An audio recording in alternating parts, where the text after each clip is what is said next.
to the depths of outer space. Hello, I'm alive. I don't know what's going on.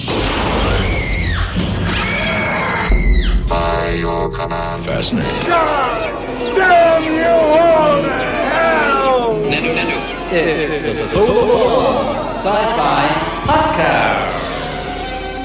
And hello, welcome to this week's Solo One Sci-Fi Podcast. And coming from the darkest reaches of the galaxy, from a parallel dimension, from a time in a far away future, I present to you Michael Ball.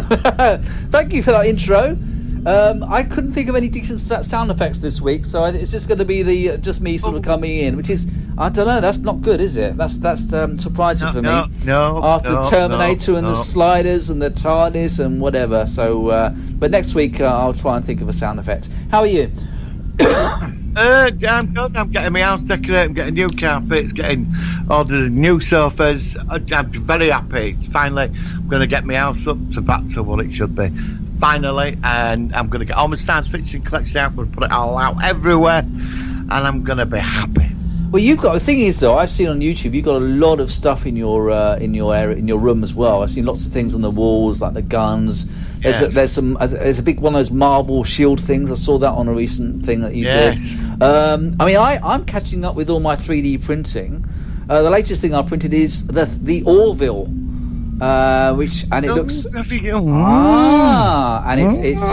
it's about 30 centimeters across. But it looks pretty good. It was really hard to put together, but I've got it just by my Blu-rays, and it looks pretty good. So I don't know if you can get that online, where you can get Orville models and stuff like that. It's coming out this year. I think somebody sent me a link to it off YouTube. It's what is it? Eagle Moss. Oh, Eagle Moss. They do all the Star Trek ones. The Starships, $49.99 for a 10-inch one. So do you think you might get one? £10 for a miniature. I don't know yet. Yeah, maybe. I don't know. I've got stuff. I've got to unbox and review, and I'm selling a lot of stuff off. I'm going to be trading. So why do you sell? Do you just like to sort of sell to change stuff and get new stuff in your place?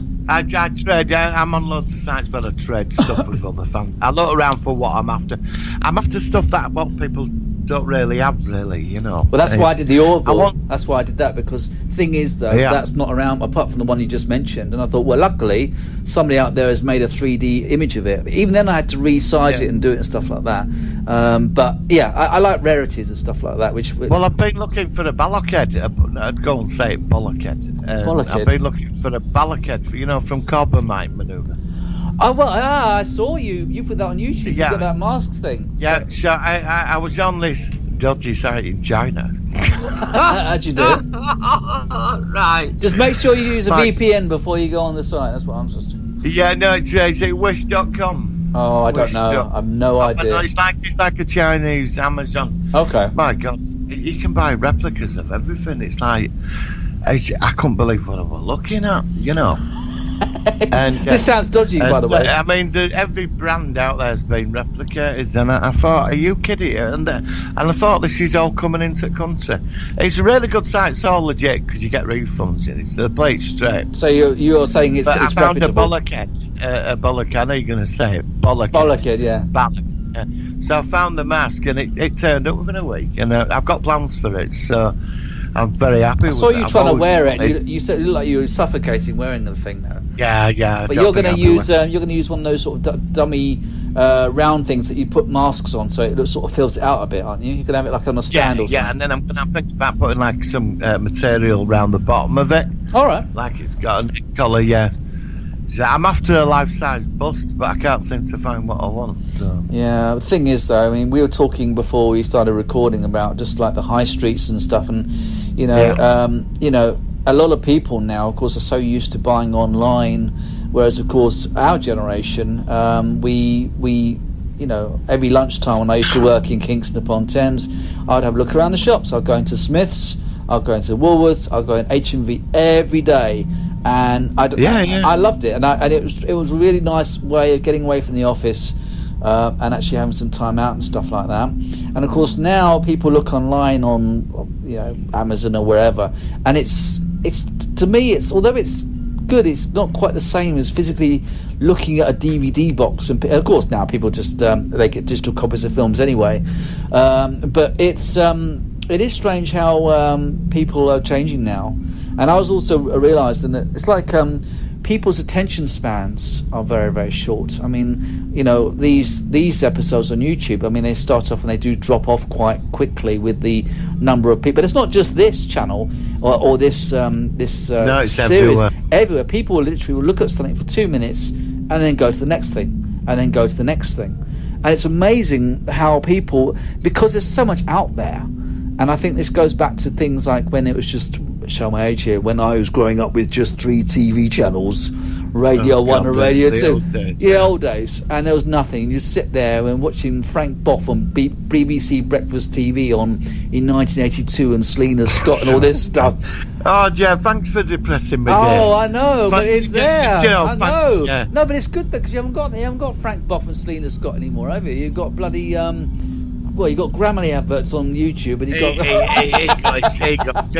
caught in a I know he did. I remember that. Dirty old man. No, I couldn't believe it. Frank bloody Boff. Frank Boff. I looked up to him. Grew up on him. When I was growing up, I watched Frank Boff, Stuart Hall, Jimmy Savile, and Rolf Harris. God, it shows how fucked up I am, doesn't it? After all that bloody. It makes you so bloody jaded, doesn't it, when you see all these people? I mean, the thing is now, like if you want to buy a bollock head or whatever, it's you're not going to get it in the shop. So you've got to go online. If you want something like something from a movie or something like that, you've got to go on websites like Etsy. Or even more futuristic now, where you can actually go on a website and download a physical 3D STL file. Or SD, I think it is, and then you print it, and it's in your. That's futuristic, isn't it? That's futuristic. Yeah, I was on Etsy last week, and somebody was selling a file. He'd printed out a full-size Terminator, 3D printed a full-size Terminator. I don't know the type of printer he had. Took him, but he built it. This 3D printed out of all the bits. Yeah. Yeah, and he was selling the file for about £1,000. Bloody hell! I mean, the thing is, it's I use Thingiverse. There's a lot of free stuff there, but you can get stuff that you can't find on other ones as well. I mean, I did my Star Trek fleet from Thingiverse, and it was good because I had to cut them all in half and then put them on the wall. I sent you a picture a while, but I also got a small Terminator head. I've got a T800 head as well. Not anything as good as the one you've got, but. It's just, a new thing, and of course. Well, I mean, I don't buy everything. I don't buy like miniature figures and all. I used to do. I buy. I'm more after film type of stuff now. I like models and stuff. I like icons. I mean, like I've got the. What have I got? I've got a Cylon, not full size Terminator head, a Cylon Centurion head, original series, War of the Worlds machine, Xenomorph head, Rimmer's badge. SGC logo, Cyberman head, a gold attack from SG1, Discovery from 2001, Orville, and I've got quite a few things actually. But it's good fun. Yeah, I love all that. I bought the Invader UFO model. Oh yeah, so have you done that yet? Because I saw you unpack it. No, my mate's doing it because he's very good. He's putting trees round it, a diorama. He's very good at all that. Well, when you've done that, maybe you can send that over. I'm going to do a part 2, but I am planning to buy a 39-inch Seaview submarine model. Oh, Seaview from Voyage to the Bottom of the Sea. Yeah, it's 39-inch in length. I've just got hold of the original film of that, and I'm going to give that a watch.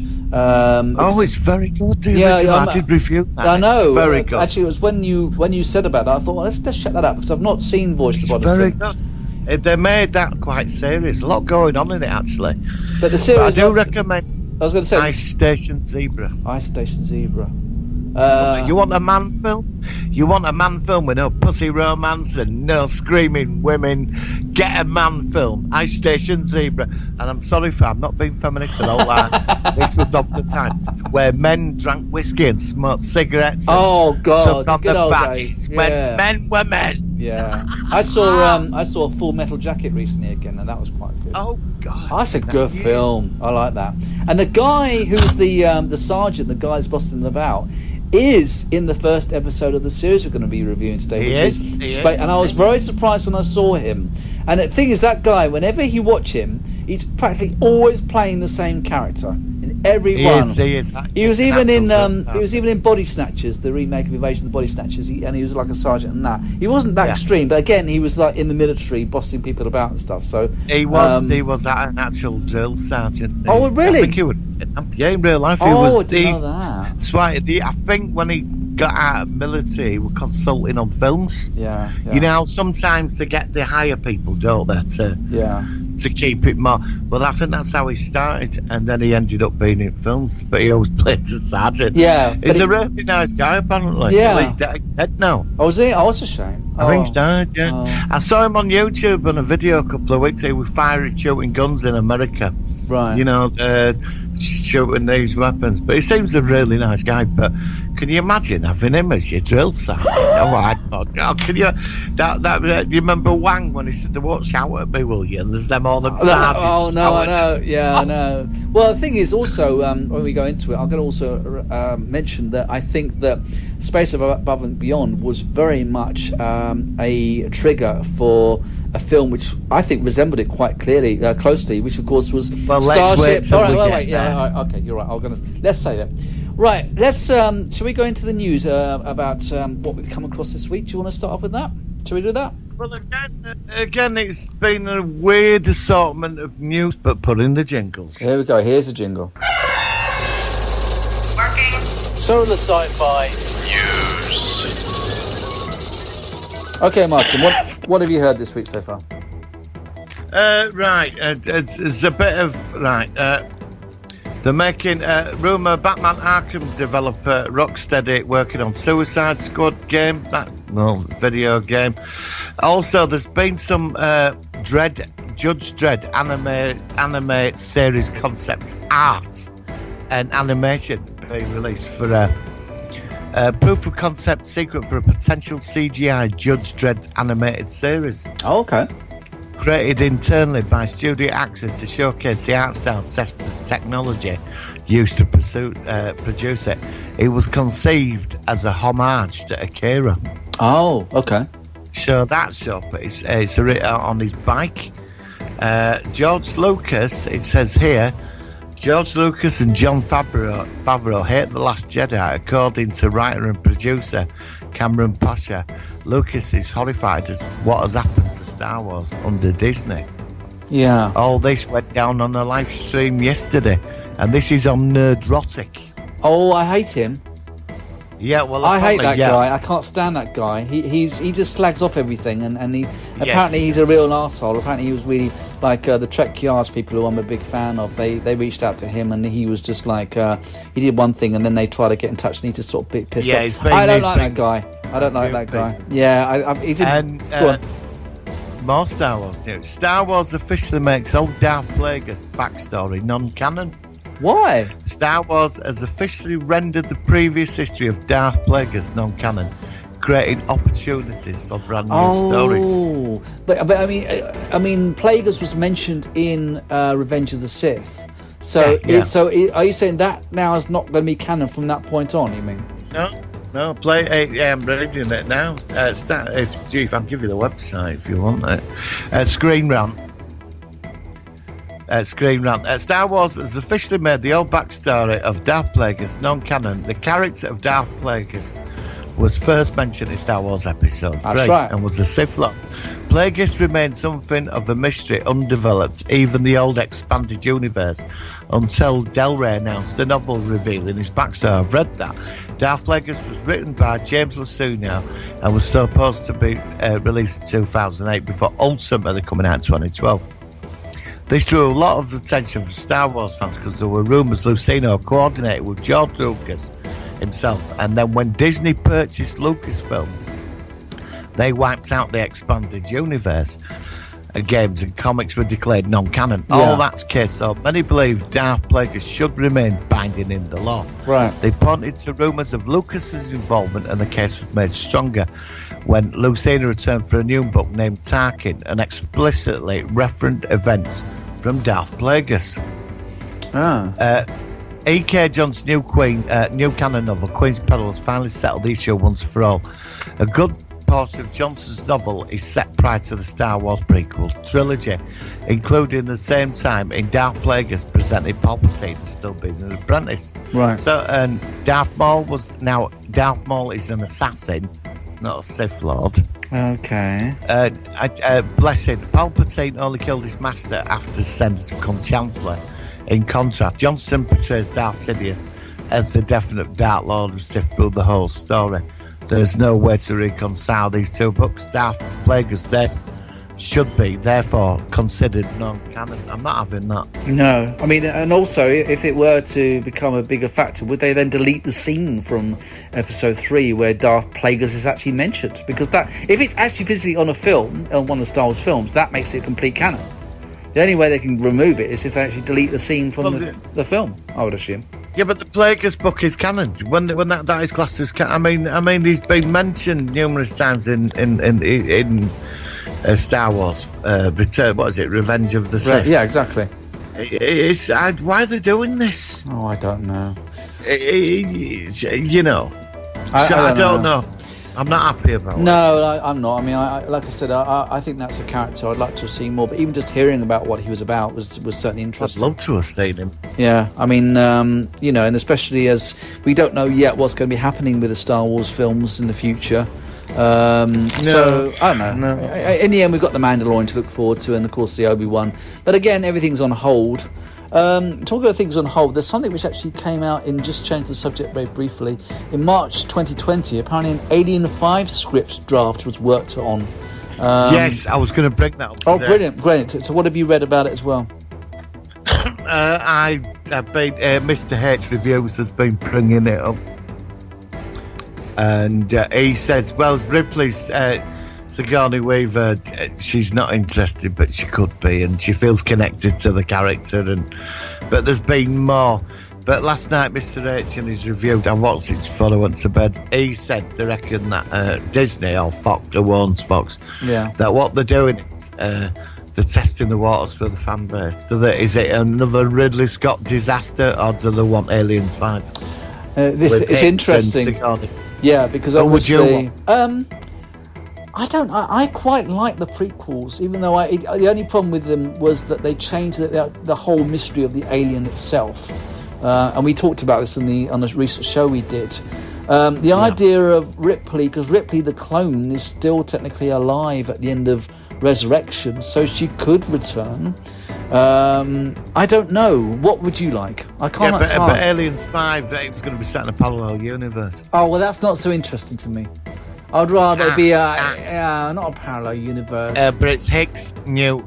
Oh yeah, I heard about that where they're going to redo the one straight after Aliens. It's going to be rather Neil LeBlanc, the South African director, who did the screen trip. You can read it online. Yeah, but it's set on Earth now. And they have to stop it. Yeah, I don't know. It looks really good. But it really got funny about it. I like Terminator: Dark Fate, and that's technically a parallel kind of timeline. Well, it was like to be the original timeline, wasn't it? It was supposed to be swapped around. The Terminator 3 was like a different timeline or something. So they could do it. I don't know. I mean, in the end, it's when you sit down and you watch the film, is it going to be good or not?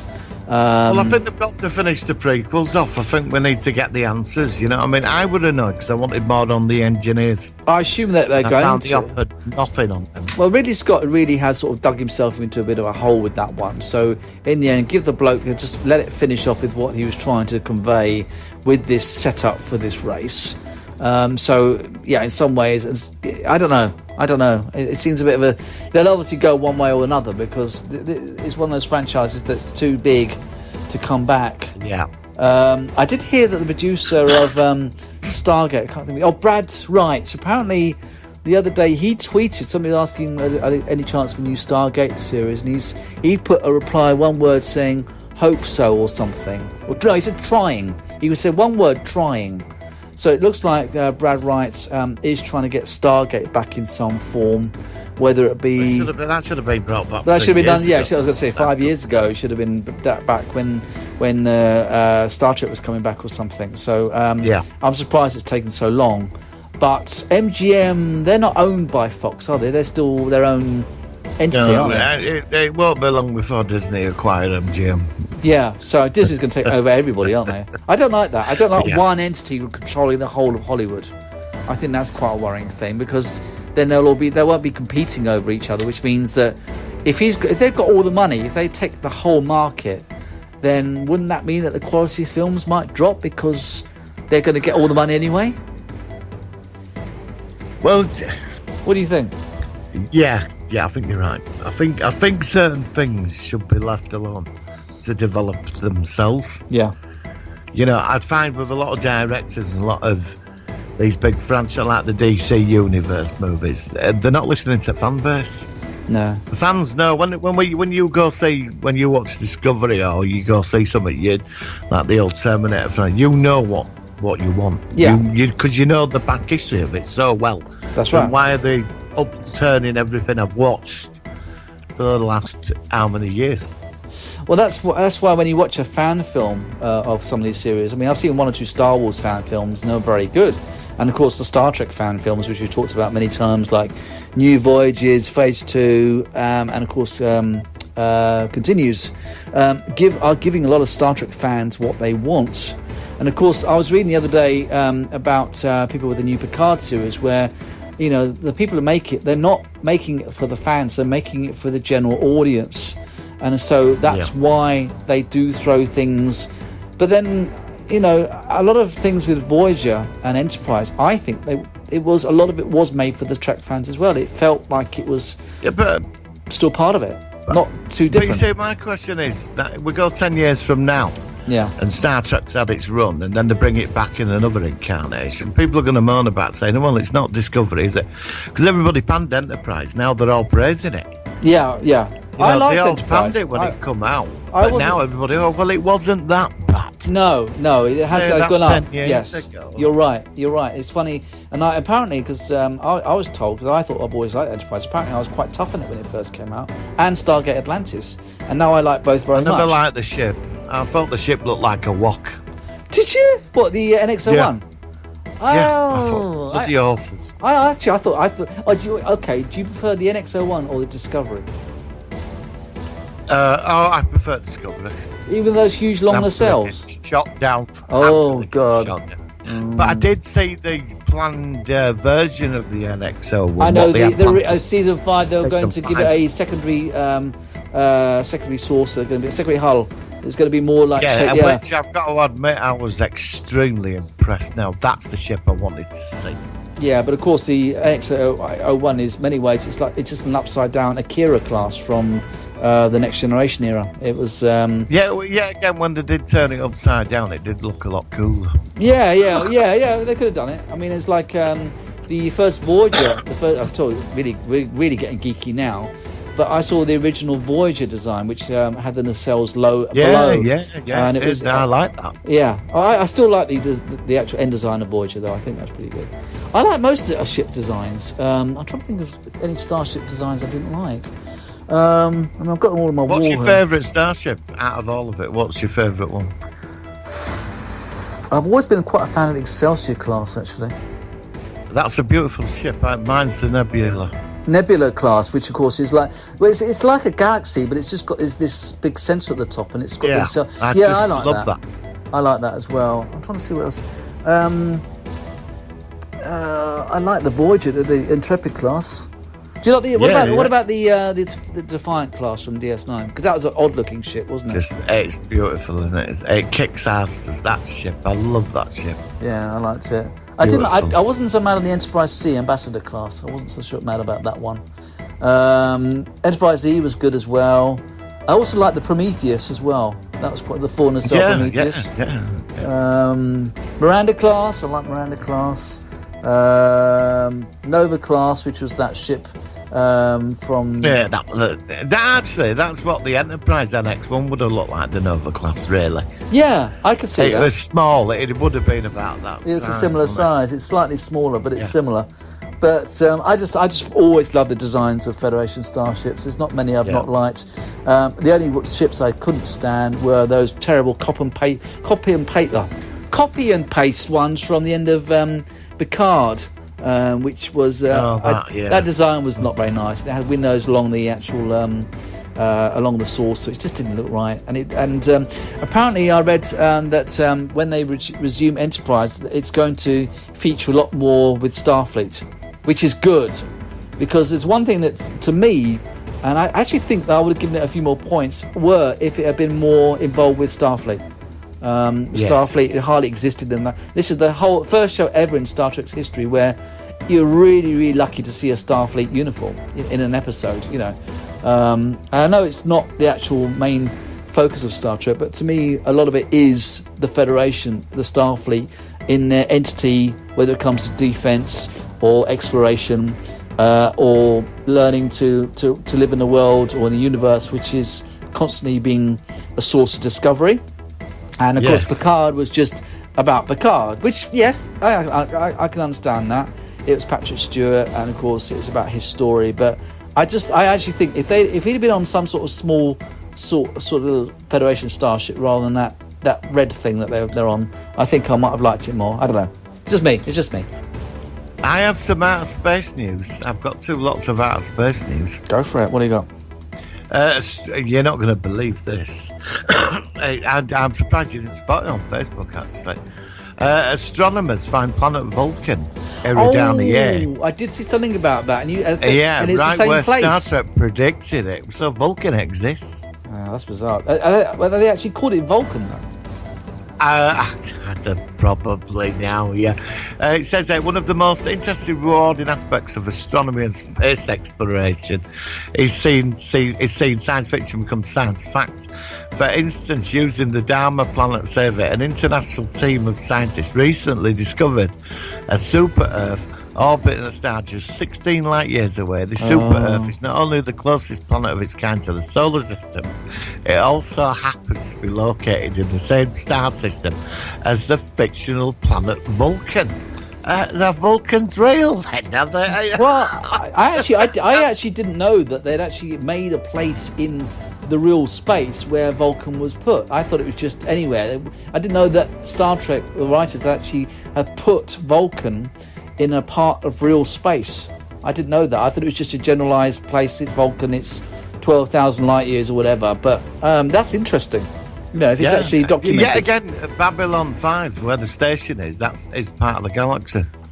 That is I forgot what it's called. But it's actually, I remember reading about it, is the place, and I think the Battle of Wolf 359 is somewhere as well. Yeah, I think I heard about that. I know, because it's near Sector 001. That's near Earth, though, Wolf 359. Yeah, is there something going on we don't know about out there? So Vulcans are real. They're coming to Earth to save us. And don't forget, in America recently did that new Space Force, not the TV series, that new logo, which looked very much like a Delta from Star Trek in their new... Oh, yeah. That thing that recently... they've got problems with that. Well, what's wrong with that? Have you heard about that? Because Space Force, the TV series, might be getting the copyrights at logo. Oh, what?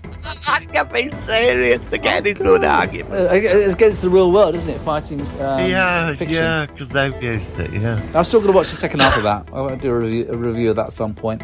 I've seen the first half. I think it's quite good. But like I said, I've been focusing on another series, which we're going to talk about in our main feature as well. So, and the last bit of space news. Apparently, I've worked out. I don't all these super geniuses with a supercomputer and all these like hyper intelligent people.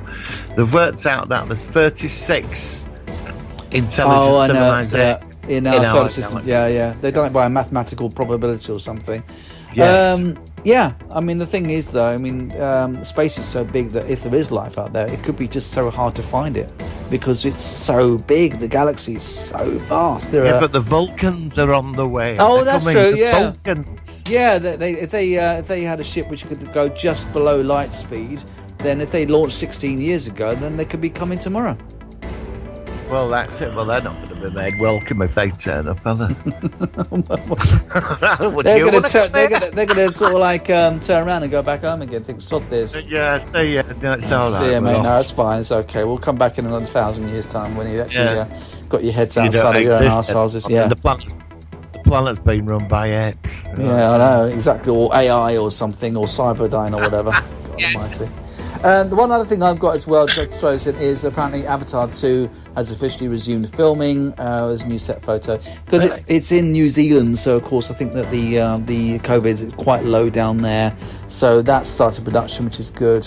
And I read somewhere that something else is starting in September. I can't remember which series it was now. It might have been the Picard series. They hope to resume filming for that in September.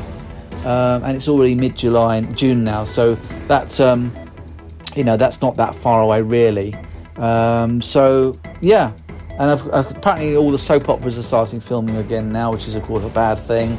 Doctor Who was due to resume filming in September, so they might be lucky because apparently somebody said to me on YouTube last night the last episode of EastEnders for the next couple of months has been filmed. It's gone. EastEnders off the air now. That's it. Oh, isn't that wonderful? Oh, yeah, no.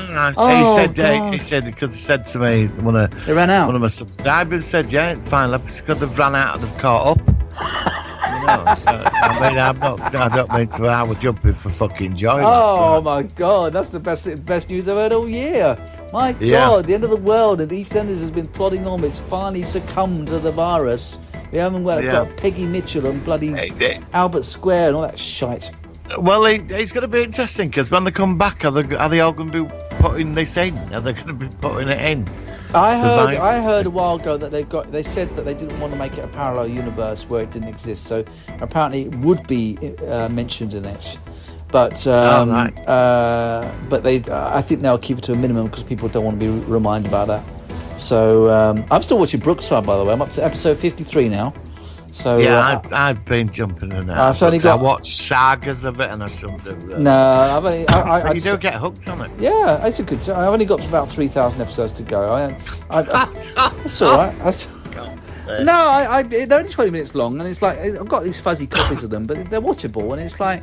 Don't you find that music gets repetitive though? Oh yeah, I do, and of course it's even more. The original one is even more sort of synthesizer based. It's even more old fashioned. Yeah. So, but it's good fun. I love it. I mean, I'm watching. Well, that's a big. I know. That's it. I mean, I'm only going to delve into one or two when I feel like it. Like I said, they're just there. I might not even get through them all.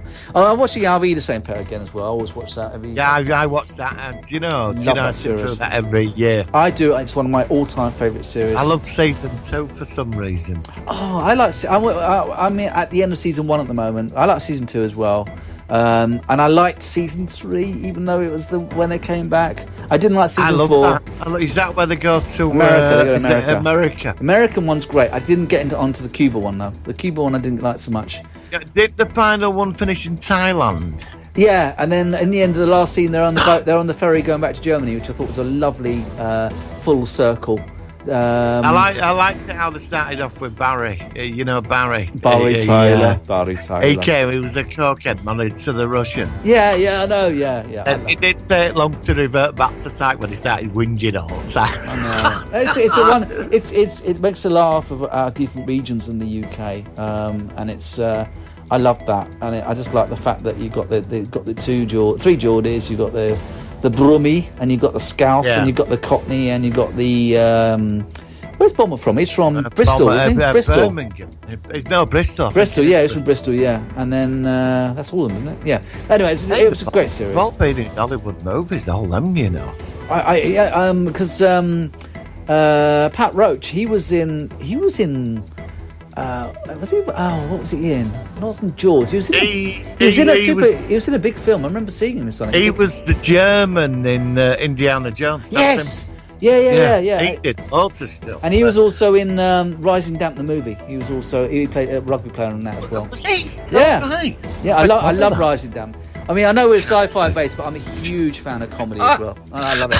I've got every sitcom. Well, all he had to do to get Miss Jones in bed was be. Oh, I know. Oh, Miss Jones. All that arsing about and plotting and scheming and creeping round her. All he had to do was just be a bit dominant with her, and that she'd go, "No, Mr. Rigsby." You know. I love the. I thought the film was very good. Even though it's a shame that the guy that was in the series had died by then. Had to have a different guy. Yeah. But Richard Beckinsale. Richard Beckinsale, yeah, he died very young, didn't he? Apparently. So he finally gets up them stairs to get into that. And then he trips on the cat. After all that. And he falls down the floor and he goes rising down, and he has the music at the end, and the cat sort of going. Anyway, look, we're going off topic, but I love British sitcoms. So at some point we'll have to do a non-sci-fi based podcast. That might be quite fun. Yeah. We could have talk about 70s comedy. Yeah, we could do have a special Solar One non-sci-fi special, and we could have me and you. I could put my head on Frank Spencer, and I'm going to have you on. And before we go on, you should download Kinvig. Kinvig, what's that? Oh, it's a British sitcom. It's science fiction. It only lasted 6 episodes. It's crazy. I never heard of that. They only made 6 episodes. They cancelled it. Okay, Kinvig. There's this guy owns a junk shop, and he's walking his dog in park, and this spaceship lands in front of him, and there's a bird a lady in a bikini, right? And she gives him a secret mission that these aliens are there to take over, and he's got this insane mate who's totally bonkers, and they're gone trying to wonder. It's like they're down at the council offices trying to stop this all going on, but the people that he sees as these aliens on this spaceship, they're all like normal people in everyday life, so you don't know if he's imagining it. Oh, okay. Or not. She said he's got a great destiny, but he lives the right mundane life. It's called Kinvig. Trust me, download it. Is it on YouTube? Is it on YouTube? It was on YouTube, but I think it's been removed.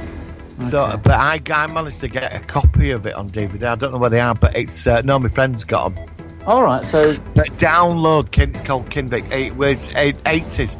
I forgot the committee. Science fiction, but no. But is it one word? Is it one Kinvig? Kinvig. So Kingvig. Yeah, it's worth doing a review about. Actually, okay. It's bloody insane. You won't be able to turn it off. You'll recognise all the standard sitcom actors. Yeah. Nobody believes him because there's like this alien woman in bikini. She comes into his shop and she's like this posh woman that works for council or whatever. It's just insane. He goes on these insane missions, and you don't know if he's imagining it all, but she beams him up to the ship and that. And they're going to make him Emperor at Universe. Oh, it's ridiculous. It's that good. It's bad. Well, yeah, I mean, like I said, you've got me into a few shows yourself. I finally watched The Expanse through you, and I finally watched Space Above and Beyond. So, I'll take that on board. Hang on. I'm doing it as well. I'm just seeing if I can find it, Kinvig. On YouTube. Kinvig, full episodes. I'm doing exactly the same thing. It's popping up. Yeah, well, it might be on. Kinvig. Yeah, I've found something. Got something about space boots, Kinvig. Yeah, it says a boot-centric edit of all 7 episodes. The entire episodes are found if you're interested. No, but it only says 4 minutes 25 though, unless it's a list. Oh, it's a list. Unless it must be a list. But give it a go and download it. You'll find it. It's a classic, and if you want to review it, I'm up for talking about this. It's bonkers. I love when they made this stuff. Tony Haygarth, he's Des Kinvig. Okay, it looks bizarre. It's just come on with this woman with his silver boots on, so end the part. Yeah, okay, all right, we'll do that. All right, matey, shall we go on to our topic of the week? Yes, right. I can't wait for this. This is going to be a good one. Let's hit that jingle. Here we go. It's the Solar Sci-Fi Focus of the Week.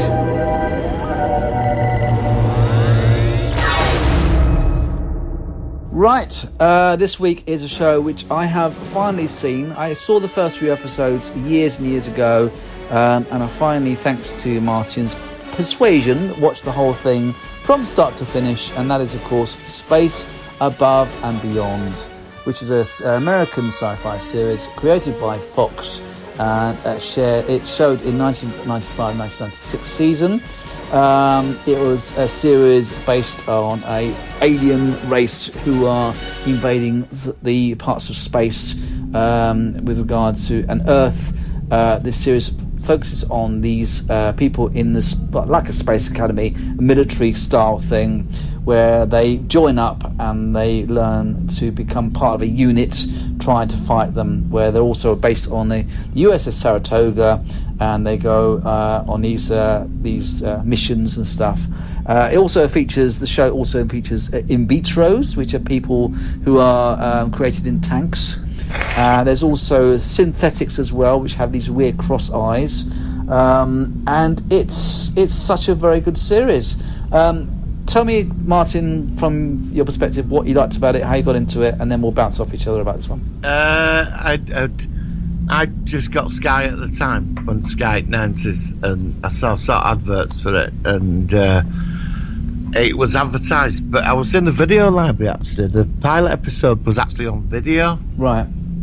So I rented it out, and it blew me away. And then about a week later, it all started every week.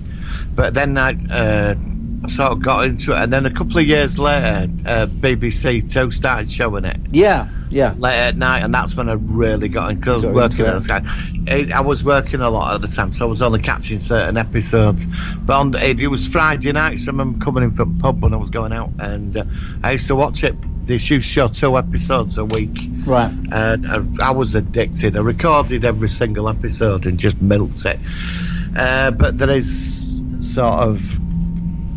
The ending was a bit annoying, but the potential of this series, it was incredible. I loved the character development. Yeah. I loved Earth. The politics on Earth fascinated me. The conspiracy, Aerodyne, the corporation.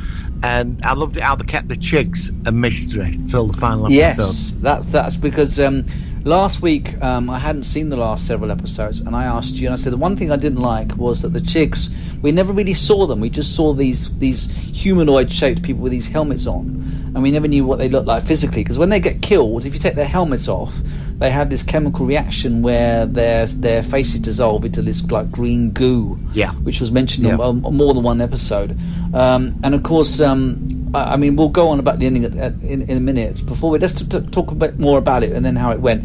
But from my perspective, I liked it. I thought it was very solid. I mean, I saw this after Starship Troopers, and if anybody's seen Starship Troopers will know that must have been based on this series. There's so many parallels between those two respective things. And I actually... Well, it's Colonial Marines. Yeah, it's almost exactly the same thing. And I watched Starship Troopers yesterday after watching the end of it, and it was quite amazing just how they ripped off the idea, and it must have been from Space Above and Beyond. Now, I honestly was so surprised. You see, I was mentioning this on Facebook to someone the other day, that I'm watching 2 series at the moment in parallel. I was watching Space Above and Beyond, and I'm also watching Revolution. And I'm at the end. I've got the season finale of Revolution tonight, and I have watched this thing going round and round in circles. It's got some okay characters, but it never seems to go anywhere. And then I thought yesterday, when I watched the last episode, how in the space of 23 episodes, these characters had become these raw cadets kind of thing, who were, and in that they were proper, experienced veterans. And we also had a surprise because one of the characters got killed off, which I didn't expect that as well. But I really feel that the whole universe, the whole way it went, was very, very well developed. I just like all the characters. I like McQueen, who was the lead. I know his name now. I don't need to check it now. And also his boss as well. He was good as well. And I like the fact it did feel a bit like a DS9 story arc as it built up towards the end with the fleets coming together for these big attacks. And I feel very satisfied from it. I feel like this was something I'm really glad I've watched. It's something I'm really glad that I've learnt what it's all about, and I'm going to keep it, and I'm going to enjoy it again in the future. And that's what a series is all about. And that's it was so worthy of so much more. Yeah, exactly. It was well produced. The effects for the time were astounding. Very good. Yeah, exactly. But like the favourite character really came into it was T.C. McQueen, the tank. Yeah, exactly. Yeah. When he took on Chiggy von Richthofen, when he had on side of his chick fighter no fate or death to all or whatever. That's right. And they sent in the wild cards squads, and this thing were taking them out. It took out entire squadrons. Oh, And yeah. That's right. a two-parter. And in the second part, he's like he can't fly because there's something wrong with his ears. Yeah, that's right. He's got something. From the Yeah. pilot episode. Yeah. The Angriest Angel. That's the episode. That's it. And he starts like quoting these great military leaders, his voice and the music.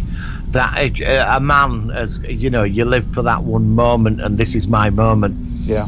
And he goes to get in his into his fighter, and that priest says to him, "Do you want to make peace with your God?" He said, "What, in a petri dish?" It's just how he said it, you know. Yeah. And he got in there with a standard fighter, and he took that out. He went in there and he took it. He blew it to hell. That's right. And he said, "I'm going to drink whiskey and get pissed to it," and you know, and he fantastic eulogy speeches all through him, and he just touched me. That character, I loved his character. He was a warrior.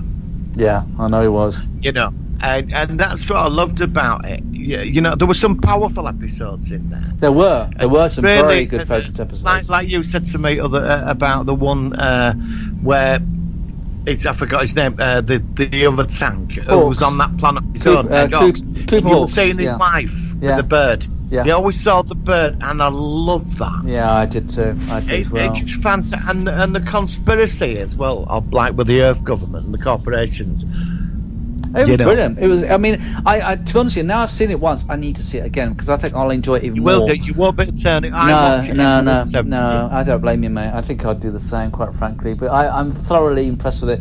So let's quickly go bounce off. What do you think of the characters? We've got obviously Captain Shane Vanson, who was the female sort of. No. Did you like her? What do you think of her? I mean, she was quite hot. Married.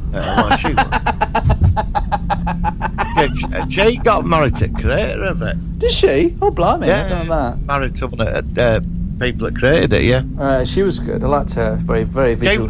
I mean, if you want like a strong female character, she was truly. I thought she was good. A leader. Yeah, fantastic. she was good. Respect to her all the way through.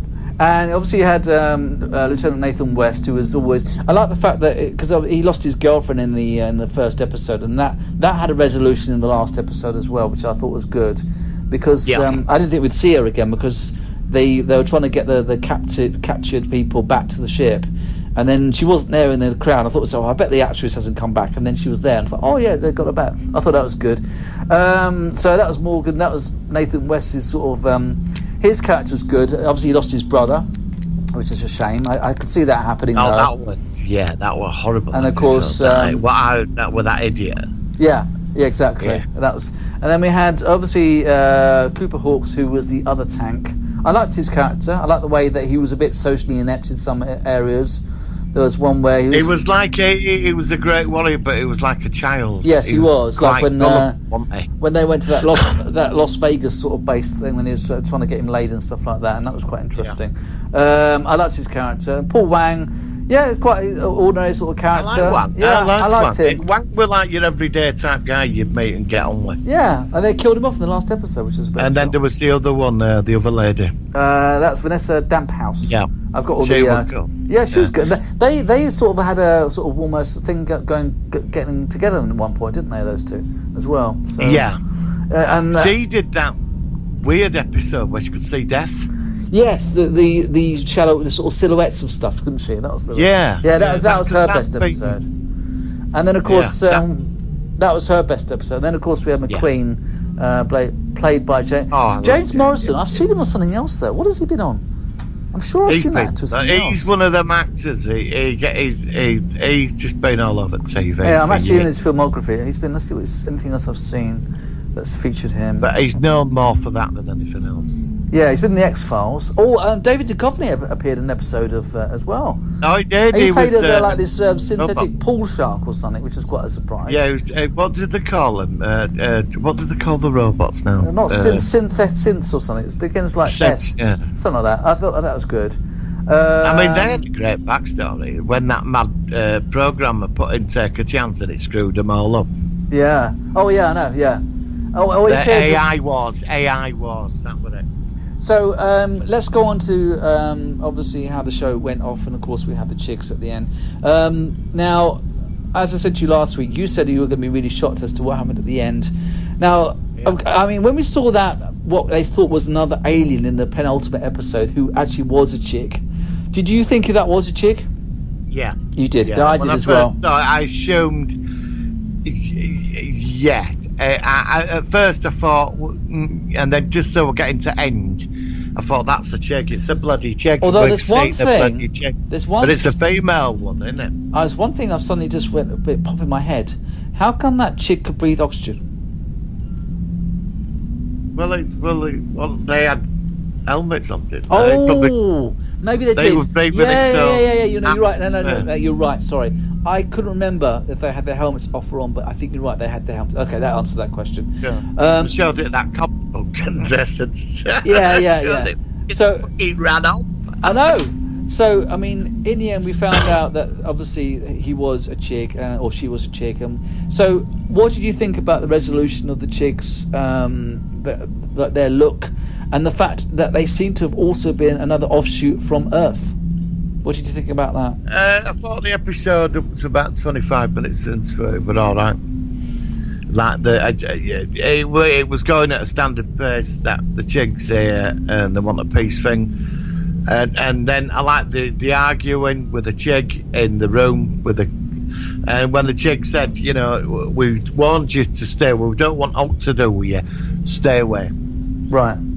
And he turned around and said, oh, we never did. He said, you did, you're calling us a liar. You sent a probe to our planet, and what, yeah, we didn't want out to do with you. We said stay away, and you wouldn't have it. You kept sending more probes, and he was denying it, and they were all them Earth generals all looking at him, because there was that conspiracy running through, wasn't there?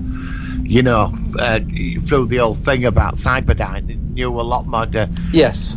Aerodyne knew a lot more about them than the government didn't it? And you know, and it all kicks off. And then when the chick turned around and said, "We are you," and we came from the same fucking comet or asteroid it created life because we went to you, that annoyed me. That just, it were a cop out, that one. I wasn't that bothered about it. I don't know why. I mean, maybe if I saw it again, but I know that you already gave the indication that you were disappointed by the ending of it. Yeah, so. I was extremely disappointed with it. Yeah. Did it sour you from? Obviously, it didn't sour you too much from the whole show, though. Apart from that. Well, no, because really, if you like, obviously we will sort of imagine the season 2 in a couple of weeks' time when we go back to this. Yes, yeah. It's, to me, the chicks could be lying because they were vast manipulator. They were quite deceitful race, weren't they? They were brutal, weren't they, the chicks? I mean, they were just as sick and bloodthirsty as what we were, weren't they? Yeah, it was a strange one, wasn't it? But it's yeah. I know what was your feelings on that moment? That was the defining moment of it all, wasn't it? That moment. What you mean when they realise that they've come from Earth? You mean? Yeah, and they all started freaking out. I like the idea that it's very much like Red Dwarf, where it seems like in this series, life seems to have only come from one planet, which is the same as Red Dwarf. I kind of like that, but when I heard that, I think I was open to it. That if season 2 had been made, they probably would have given a lot more explanation of how they evolved, how they left Earth, and how they evolution was. They said somewhere at some point that evolution was faster for them for some reason. I didn't. Yes. I was all right about it. I wasn't. Well, they were more advanced than us. I'm glad, to be honest with you, at that point, because there had been so little information about the race itself. I was actually just grateful to get something. Then they could have bounced off the next season, because that was one of the factors that I felt was a slight at fault, was that the chicks were just this kind of generalized kind of bad guy kind of thing, where we didn't really know much about them, where I'm used to other sort of sci-fi shows where we really know the race and what they're about. I mean, a good example is like the Dominion or something from Star Trek, how well thought out. Season 2 could have opened up an entire and I think universe. I think it could have done. I think it might have actually done, given that reveal, made it not so bad. but they didn't get the chance. They just threw and it they at could us. have brought in other alien races as well. Yeah, they could have done. I mean, they didn't. That's what I'm saying, and that was the interesting Yeah. thing. They thought that the chick that was on that planet was a different alien race. And Yeah. from what I understood, from what I've seen of the series, there was never any other alien race that was mentioned. So I think it was just that.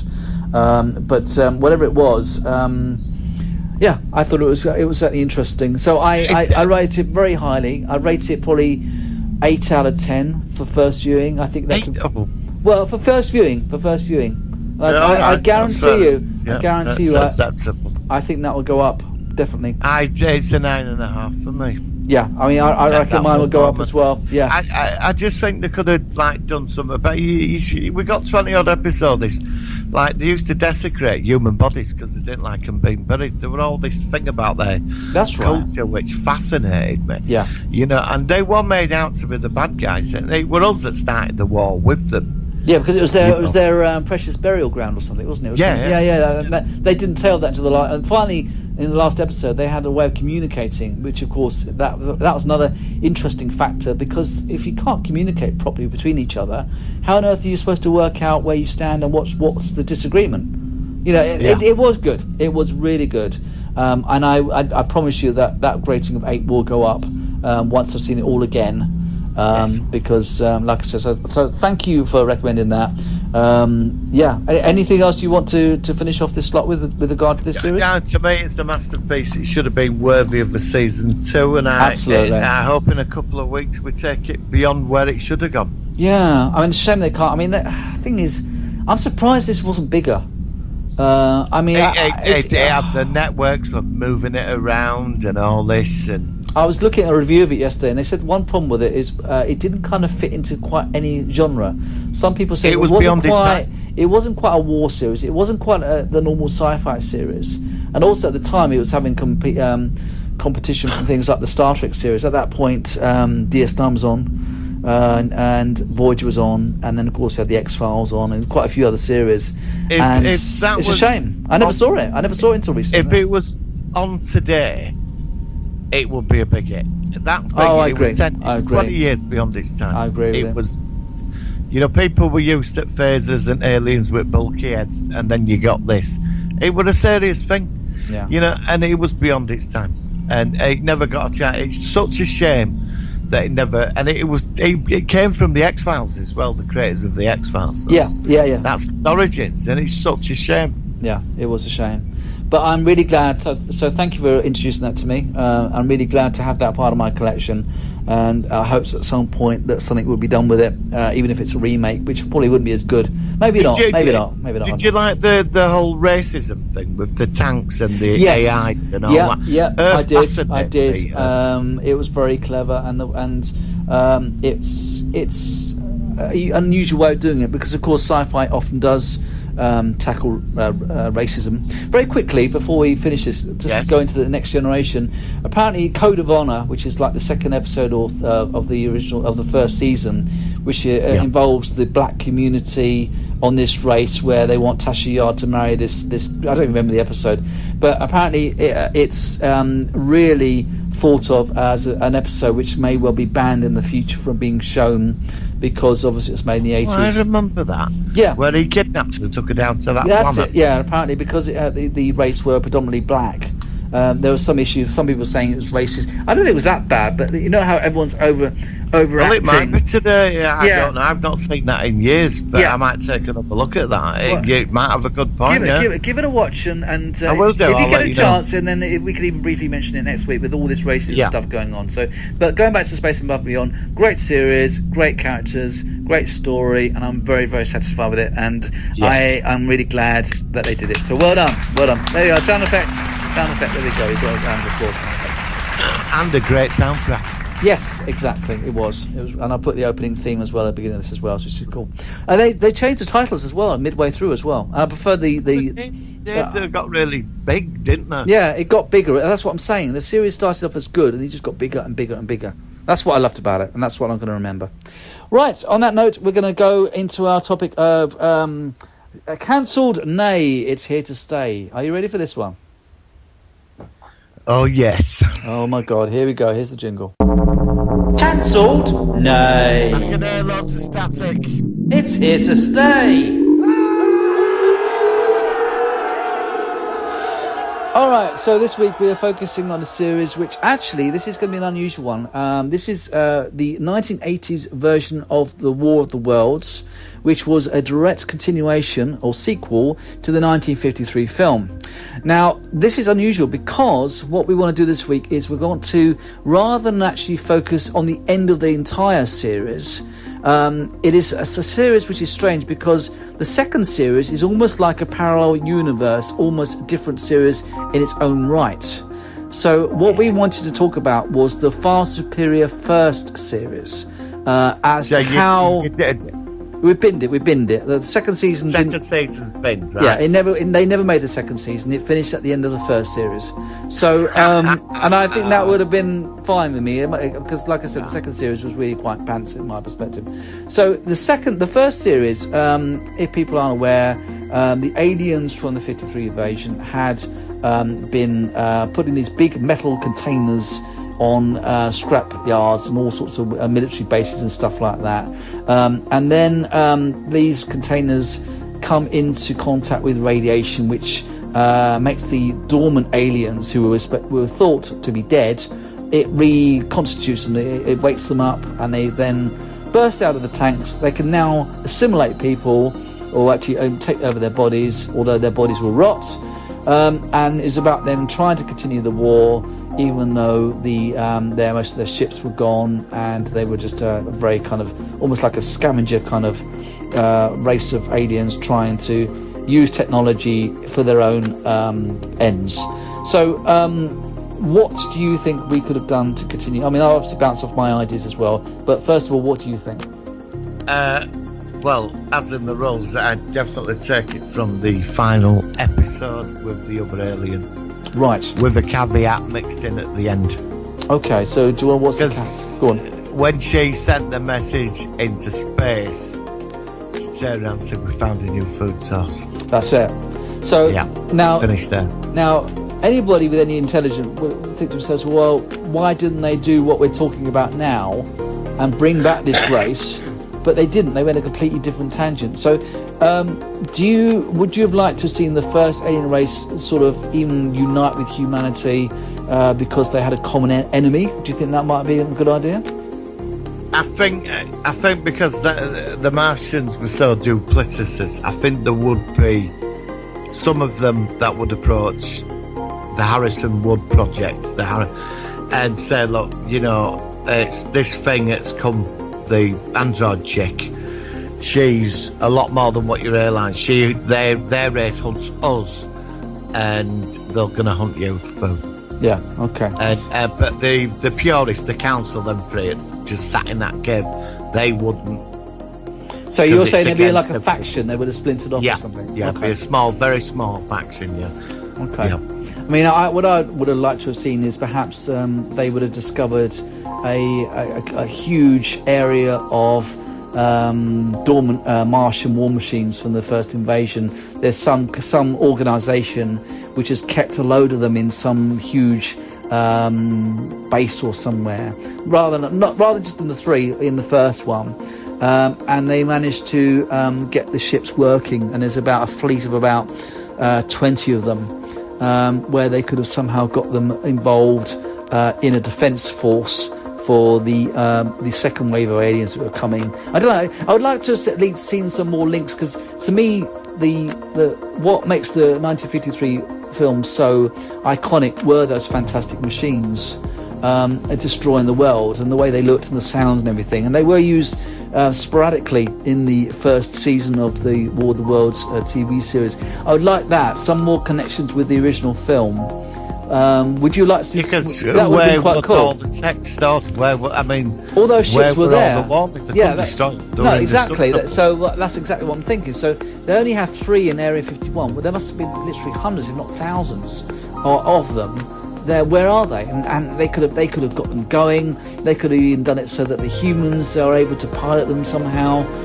And then the second wave of these other aliens coming along would have more of a... They'll be used for humanity and defence rather than them as the threat from the first version. I'd say that one of the council, there's an honoured scientist among their race who came with them in the 53 invasion, and he sees they're not getting any contact with the homeworlds. There's been they were sending mess, but nothing were coming back really. And if it did, their homeworld's gone. It's gone. It's dead. Yeah. Okay. And so there's some of them are thinking, well, there ain't enough of us to take over the planet. They've got all our technology in bunkers, and all we are is like a terrorist organisation at the moment. We infiltrate, but there's not enough of us. So there will be the scientist leader. He will approach the human government and say, look, you know, what you've opened the door for is far worse than us, and we're stuck on your planet. Yeah. You know, so whether you like it or not, we're here. Yeah, you see. Do you see? I mean, that could have been really work good. With the humans. Yeah. It's about learning about each other, working. But it's to stop this thing. It makes them look like nothing when they turn up, because they're coming. Yeah. Yeah, exactly. Yeah. I mean, the thing is, though, all these ideas are really could have worked off. Would you like to see like Norton Drake can carry on, and also all the other? Yeah. Well, he'd be put in charge of it because because of this new threat that's coming. When it all comes out, the governments of the world have to, like, it's under UN. They have to they reveal what happened to all the technology. Yeah. And there's another organisation, but as a caveat, I'd add Gary Seven to it. Yeah, I don't see why not. I mean, you often have caveats from other series and stuff like that, yes, but I don't mind that. I mean, it's in the Paramount universe. Yes, it can be done. Yeah, and like we did with the BBC series, Universe last week with the Triffids and Survivors. Yeah, I think that could be an interesting thing. I think so. Let's quickly then think about the fact that this is the way that we think it should have gone. So how idiotic does it sound when they did what they did with the second season, where it was literally just this kind of weird kind of world where I still don't quite know what the second season was about. I'm just trying to think. I can't even put into words. You'll have a head over. I can't even put into words. About the second season. I know. It doesn't exist. I know. I'm sorry. I just go there. Stop it. Sorry. I'm trying to protect. I know you are. Go to the second fucking season. I know, but they made it. That's the problem. And every time you're thinking about these ideas about how the excellent first season could have gone, I keep getting these flashbacks of them sort of sitting in this dark, dingy kind of room. Sorry. Right, okay. I'm hitting delete on my memory bank. Delete. Okay. All right, so do you think then with this, the alternate season 2, do you think it would have been a good, like a 5-6 season arc or something? Would you like it? Or I'd say 5 years story. So a real long slog. I wouldn't. Go on. I'd bring the robot chick back with several others. But their probes, they've come back with what they call an invasion, where the first lot turn up, but they're like the first wave. The setup at the first wave, but there's about 30 of them that turn up. They start on the Martians down. That's when they start coming towards us, because they take out a lot of the Martians, you know, because they're a threat to them. Yeah, and human tech. So that's when the Martians are forced. Some of them are forced to approach us. They kidnap Blackwood, and they tell him, look, you know, you were a bit gullible, but they're hunting, and he works out, well, they're killing your lot, and they kill a lot of Martians. It's like a first wave. But by the second season, obviously there'll be events where the human saves the Martian and all this, where the things start forming because they've got to survive. But by the end of the second season of this, the other lot turn up in force. They turn up and that's where you take it. It goes to this, another wave turns up before it's in 3 stages. The third wave is the big one. That sounds good. But the other one sets up the infrastructure, then more arrives. Infiltrate. Yeah, okay, that sounds good. Well, look, I think that sounds like a great alternative version of this series. To sum up, then, how do you think it would have ended? It'd have ended. Oh God, I'm gonna have to say this, and I don't want to say it. It'd end up like season 2 at the end. I hate you for this. I do. Well, there's a lot of people died on Earth. We fought Oh god! Then they could have tagged it on. They could have they could almost it's like a filler, kind of in between season Well, 1 the and 2. survivors, when the third wave came, we destroyed them at a great cost to ourselves, and the world changes. But he's still sending the Martian. And it's always night time. Then it's always night time. They're back in their bunker, hiding in there. And I don't know what's happened. And it's a terrible intro. So that guy says, "There's a man dying," and I don't know why. And it's, oh god. All right. Yeah, well, all right. I admit, I'm sorry, but at the end, the Earth's pretty devastated. But they can save civilization. Okay. It's both races have to work together. Yeah, now. it's like a symbiotic duality kind of thing where they're living together to survive. Martin, thank you. I think that's really good. I didn't want to bring up season 2 there. I know, well, I did as well. We both did. Ending. We both couldn't resist at one point, which is quite interesting. You know, I fucking hate that series, and I never want to talk about it ever again. I fucking hate that series. There's a man, he's alive. What do we do? I know, it's terrible. I know, we've done it twice. We did it with this. We did a show focusing on, well, it's more the whole War of the Worlds. But yes, thank you, Martin, for that. Right, I think that's about it for today's show. Unless there's anything else that you think of. No, that's it. I think that's me covered. I'm done just good. going to go fucking sulk. Yeah, I'm going to pour myself a whiskey and coke after hearing about that. So. Right, we're going to finish off when, obviously you've heard of Babylon Zoo with Spaceman. We also had a different Spaceman one. This is a version of the song by The Nice and Easy Experience. I don't know if you've ever heard this. It's a really weird kind of sort of poppy kind of... it's a weird version of Spaceman, but it's sci-fi related, so it'll do for us. So next week, would you like to do the original series of Battlestar Galactica? Oh God, yeah, I've got such a definitely. Brilliant. All right, and then we're going to do Independence Day as well. So we've got a few shows coming out. Next week is Battlestar. Oh, yes, the Independence. I've done all the graphics already, which is why I haven't forgotten it. So, all right, so brilliant. Martin, thank you very much. We'll catch you next week on the Solar One Sci-Fi Podcast. Later, goodbye. Take care. Bye.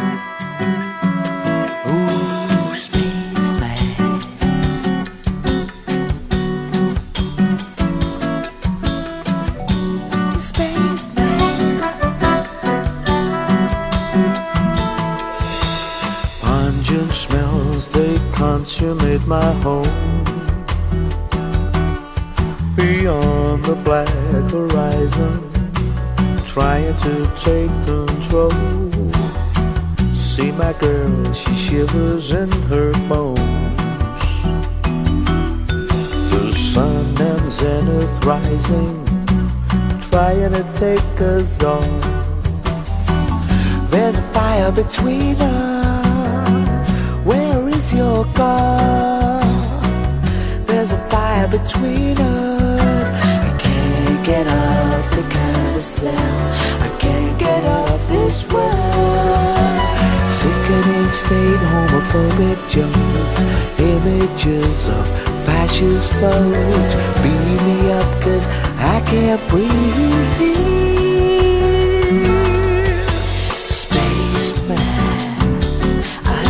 Wanted you to go into space,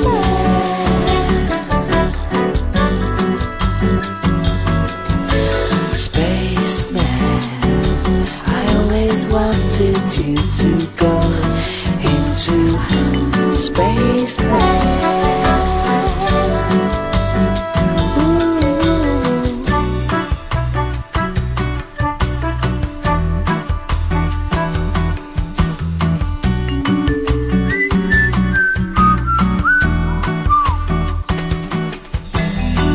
There's a fire between us. Where is your God? There's a fire between us. I can't get off the carousel. I can't get out of this world. Spaceman, I always wanted you to go into space.